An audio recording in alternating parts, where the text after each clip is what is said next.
Ditemukan fakta bahwa FLS telah melakukan pelecehan seksual dengan anak di bawah umur sebanyak 3 orang. Divpropam Polri telah melakukan langkah-langkah dan hasil daripada laporan kegiatan pemeriksaan pelanggaran kode etik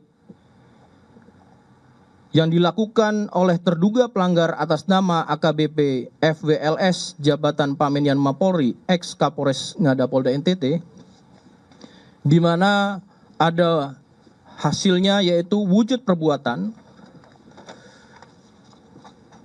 dugaan pelanggaran KIPP yang dilakukan oleh FWLS Jabatan Pamenian Mapolri ex Kapolres Ngada Polda NTT dengan wujud perbuatan melakukan pelecehan seksual terhadap anak di bawah umur dan persetubuhan atau perjinaan tanpa ikatan pernikahan yang sah, konsumsi narkoba, serta merekam, menyimpan, memposting, dan menyebarluaskan video pelecehan seksual terhadap anak di bawah umur.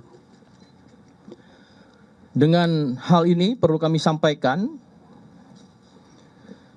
nanti secara teknis Pak Karwat Prof akan menyampaikan kapan proses ini telah dilakukan dan apa yang mendasari proses ini juga dilakukan melalui kode etik. Saya menyampaikan hasil dari penyelidikan pemeriksaan melalui kode etik dari Watprof. Ditemukan fakta bahwa FLS telah melakukan pelecehan seksual dengan anak di bawah umur sebanyak 3 orang dan 1 orang usia dewasa. Antara lain, saya akan menyebutkan anak 1, anak 2, dan anak 3. Ya. Anak 1 usia 6 tahun, anak 2 usia 13 tahun, anak 3 usia 16 tahun, dan anak, orang dewasa dengan inisial SHDR usia 20 tahun. Sehingga ini bisa diketahui pada konteks sebagai anak dan orang dewasanya. Kemudian tanggal 24 Februari 2025 ini sudah dilakukan penanganan perkaranya oleh Divpropam dan telah ditempatkan secara penempatan khusus. Nanti akan dijelaskan sejak kapan sampai dengan kapan oleh Karwat Prof. Dan langkah-langkah yang telah dilakukan yaitu pemeriksaan korban dan saksi-saksi. Saksi yang sudah dilakukan pemeriksaan sebanyak 16 orang. Terdiri dari 4 orang korban, termasuk tadi 3 anak, 4 orang manajer hotel, 2 orang personil Polda NTT, 3 orang ahli.